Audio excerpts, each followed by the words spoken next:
안녕하세요. 바둑학원의 유원장입니다. 자, 오늘은 총 4가지 문제를 준비했는데요. 4가지 문제 모두 공통점이 있습니다. 정답이 패의 형태로 마무리가 되는 문제들로 한번 준비해 보았는데요. 보통 사활에서 패의 형태가 정답인 경우는 시청자님들께서 보통 이제 풀기 싫어하시더라고요. 왜냐하면 저도 그게 충분히 이해가 가는 게 잡히면 잡히고 살면 사는 거지 패면은 살 수도 있고 죽을 수도 있는 좀 어중간한 위치에 있잖아요. 자, 그래서 패의 형태를 보통 좋아하지 않으시는데요. 자, 오늘 4가지 패 문제는 실전에서 그냥 지나치기 쉬운 형태들로 그렇게 준비를 해보았습니다. 정말 유용한 문제가 되겠죠. 자, 오늘의 첫 번째 문제 보시면은 흙이 먼저 두어서 백을 잡는 문제입니다. 자, 딱 보기에 2군데 정도 떠오르죠. 한 점을 살려가는 거, 또한 상대방을 옥집으로 만드는 거. 자, 그런데 어떠한 경우도 백을 잡을 수가 없어요. 자, 뭐 이어만 준다면야 살려서 백을 잡을 수가 있겠죠. 근데 당연히 백은 한 점을 제압을 할 테고 아무리 한 점을 잡아먹더라도 꽉 이어서 백이 살아버리게 되겠죠. 자, 마찬가지로 반대로 한 점을 살려가더라도 이 자리를 이어버리면 이 자리를 들어올 수가 없습니다. 자충이 되겠죠. 이 역시도 백이 완벽하게 살았어요. 자, 그래서 지금 실전이었다면 아무 생각 없이 끝내기 형태로 백을 새집 모양으로 살려주기 쉬운데 이 백의 모양을 패로 만드는 그런 방법이 있습니다. 어느 자리일까요? 바로 귀 쪽에서 먹여쳐 들어가는 수입니다. 상대방 집을 줄여놓는 효과가 있어요. 왜냐하면 먹여쳤을 때 이어갈 수는 없죠. 알기 쉽게 백이 잡히니까 어쩔 수 없이 때려내야 되는데 이때 다음 수 중요한데 어딜 두어야 될까요? 먹여치는 수까지 잘 발견해 놓고 이제 와서 한 점 살려고 하는 건 살아버리죠. 여전히 백은 새집입니다. 사접까지. 자, 먹여쳐 두고 단수를 쳐가는 이 한 수예요. 자, 백은 이을 수는 없어요. 한 점이 살려가서 이제 백이 그냥 힘 한번 못 써보고 잡힐 테니까요. 자, 백도 한 점을 제압을 하고 때려내서 결국 패의 형태가 되겠죠.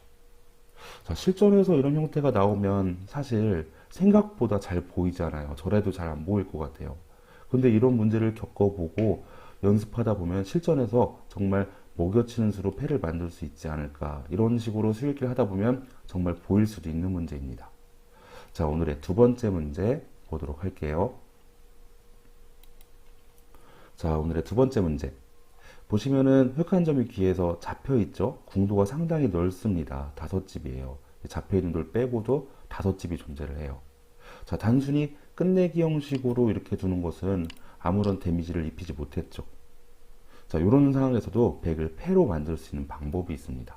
자, 몇 군데 안 되니까 한번 수익들 해보세요. 금방 발견하실 수 있을 거예요.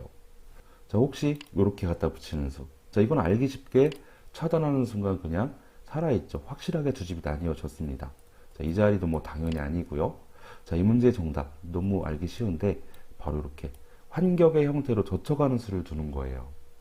자, 이렇게 두었을 때 백은 집을 또 하나 만들 수는 없습니다. 환격으로 백돌 2점이 잡히게 되겠죠. 자, 백은 선택의 여지가 없이 흑돌 한 점을 때려내야 되는데 자, 이때 이 1번을 패의 형태를 만드는 방법이 있어요. 이렇게 젖혀가는 수입니다. 자, 이렇게 젖혀갔을 때 패싸움이 돼요. 패싸움을 하다가 나중에 언젠가 뒤에 공배가 막히면 단수 형태가 되겠죠. 이 패싸움도 지는 날엔 백이 전체가 잡히게 됩니다.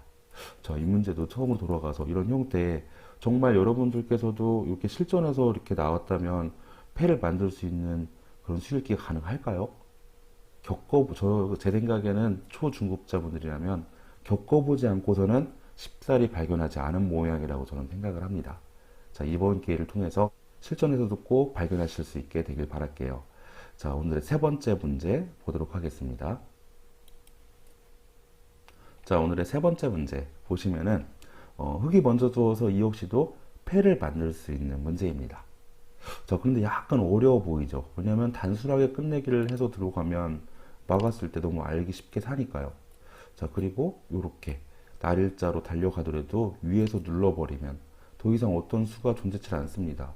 결국은 물러나야 되는데 역시나 들어올 수가 없어요. 자, 이 결과는 차라리 치받아 놓고 이렇게 2집을 만드는 것보다 더 못한 수가 되겠죠. 자, 이 문제 정답 쉽게 보이시죠?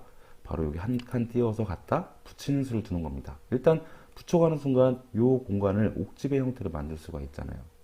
자, 백은 당연히 찔러서 일본의 흑도를 잡으러 올 겁니다.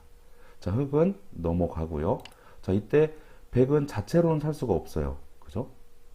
환경의 약점을 지켰다가는 딱 이어가서 한 집밖에 없기 때문에 촉촉수 같은 것도 걸리지 않고요. 자, 백도 최선은 패를 들어오는 거. 패싸움이 정답이었습니다. 자, 오늘의 마지막 문제 보도록 할게요. 자, 오늘의 마지막 문제. 보시면은 귀 쪽에서 이제 백이 직사궁보다 약간 한 집이 더 생길 수도 있고 안 생길 수도 있는 그런 형태입니다. 자, 흑이 평범하게 끝내기를 한다면 단수치고 이었을 때 백이 그냥 완벽하게 살아버리죠. 어느 쪽을 치중하더라도 반대쪽에서 막아서 백이 살게 됩니다. 자, 이 모양의 급소 어느 자리일까요? 생각보다 눈에 쉽게 들어오시죠. 자, 일단 이곳은 아니겠죠. 자, 이곳도 아닙니다. 왜냐하면 집이 나뉘어지니까. 그래서 생각보다 정답은 쉬워요. 어디냐 하면 바로 여기 먹여치는 수를 두는 것입니다. 자, 이렇게 먹여치기를 두었을 때 백은 뭐 잡거나 있거나 둘 중에 하나입니다. 자, 우선 이어가는 건 바로 젖혀서 폐의 형태를 만드는 순간 백은 이 자리를 둘 수가 없죠. 자충이 걸려버립니다. 자, 패싸움을 하다가 언젠가는 흑이 두 차례가 됐을 때 한 번 더 단수를 치면 정말 단패가 되어서 백이 위험할 수도 있겠죠. 자, 두 번째로 잊지 않고 때려낸다. 그럼 바로 단수를 쳐서 가면 됩니다. 이을 수는 없어요. 두 집 없애기를 당하니까 폐의 형태를 만들어 놓고 백 입장에서도 두 집 만들기 해야 되는데 결정적으로 폐의 여하에 따라서 옥집이 될 수도 있기 때문에 백이 완벽하게 살 수 없게 됩니다. 자, 오늘 이렇게 폐에 관한 어렵지 않은 4가지 문제 살펴보았는데요. 오늘 4가지 문제 어렵지도 않고 그렇지만 실전에서 나왔을 때는 생각보다 실수하기 쉬운 문제, 그냥 흘려보내기 쉬운 그런 형태들로 한번 준비해 보았습니다. 자, 오늘 강의 여기서 마치도록 하겠고요. 다음 시간에 찾아뵙도록 하겠습니다. 시청해 주셔서 감사합니다.